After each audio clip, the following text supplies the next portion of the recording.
A genre born in the UK's underground music scene has taken the world by storm. This is the story of Donk, and why this man turned himself into a Lobster DJ. My name's Lobster B, and I'm best known for being a DJ and Donk producer. Before we get into it, why are you dressed like a lobster? During lockdown, I did a lot of DJ streams online, and I thought if I was just a guy sat in my bedroom, then it would be a bit boring. I had a baby a few years ago, and my friend bought him this, which is a lobster costume, and he absolutely didn't want to get into it. And I thought, oh, what if I try this on for my streams? I got bookings after COVID, and I turned up to them without my costume. And the promoters always said, where's your costume? You know, you're not Lobster B without it. So I guess I have no choice, but it's stuck and I'm happy with it. So tell us, what exactly is Donk?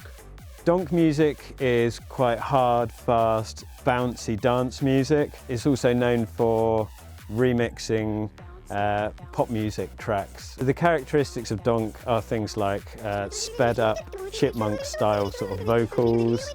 It has an offbeat Donk sound, which is best described as like a flip hop flop hitting a drain pipe, like a thunk sort of noise. Characteristically 150 BPM, which is quite fast. It's probably faster than, say, house or trance or techno.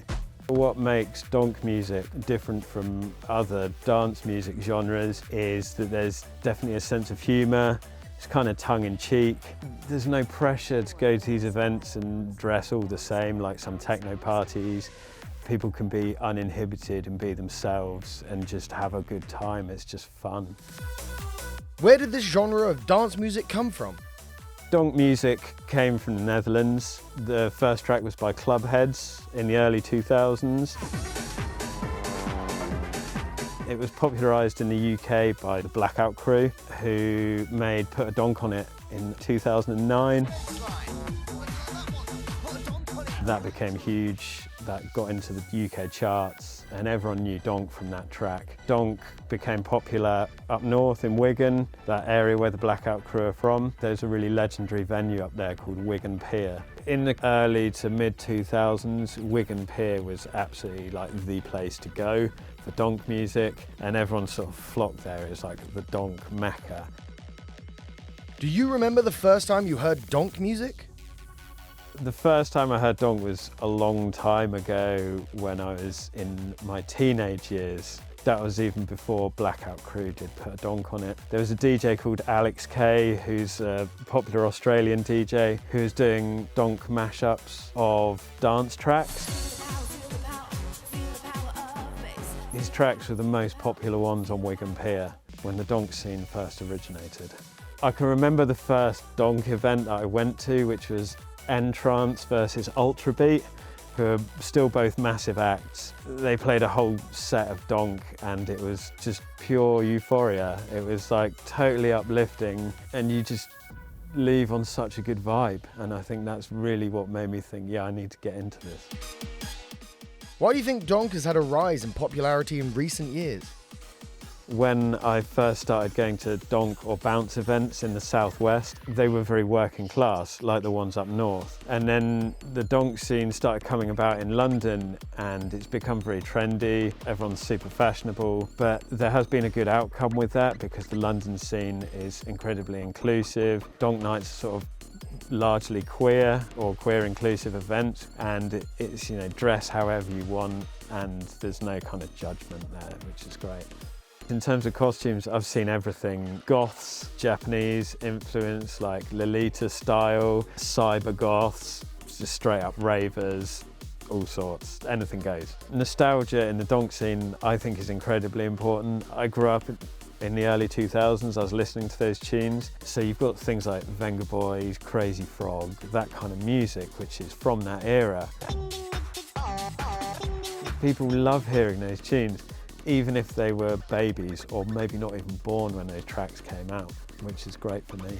Something that has really helped the Donk scene is social media. Donk is like a really good genre for things like TikTok videos filmed at raves because they're just fast and fun.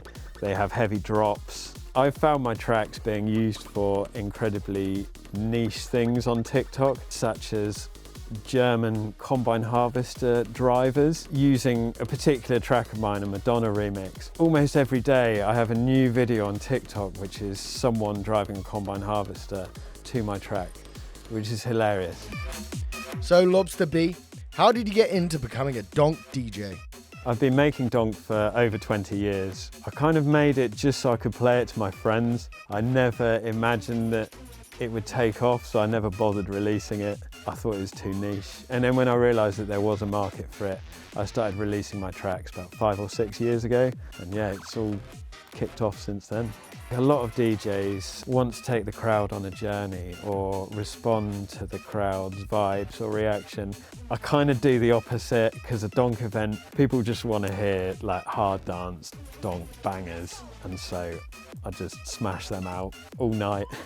One of the nicest things for me is when people message me to say that they've come alone to one of my gigs. It's nice to think that they feel that they can do that, and it's an inclusive enough event for them to feel safe and meet other people who are into that sort of music. I've got some returning Lobster V fans who will fly from other countries to see me, which is super nice, and people in the crowd who dress as lobsters, and that's always very heartwarming to see. Is this your first Donk night? Or No, have you no, come to Donk I've been to other Donk nights before. Oh, Yeah. absolutely. This is my first Donk rodeo. Are you here for Lobster B? Of course! Yeah. You want to be? Yeah. Have you seen Lobster B before? I have, twice. I've seen him Why do you 3 like it? times. Oh, really? So she went. It's nice, energetic, fun. We generally like any music with heavy bass. It sounds a bit like obnoxious. Yeah, it's just silly. And that sounds silly fun. Yeah, it's so happy and fun. Exactly, it's funny, no one takes themselves seriously. Yeah, you're right. There's no other music like it. Like when you go on Spotify, there's nothing. When you go on SoundCloud, the real juice is that. It's like the nectar of the peach, right? Yeah. Period. Like, I love that. The future of Donk music will be it getting more into chart and pop music. Some artists in my scene have made bootleg tracks, and then instead of getting sued, they get approached by Universal or Sony Music, who say, hey, how about we make this track official? And that is happening more and more. You start to see Donk all over Europe now. Even Berlin has its own Donk scene. I never thought I'd see the day, especially when I started playing events in Berlin. I feel like the crowd didn't know how to react, but now they seem to be super into it, which is amazing. I'm excited to see how the scene grows, and it's definitely on the up.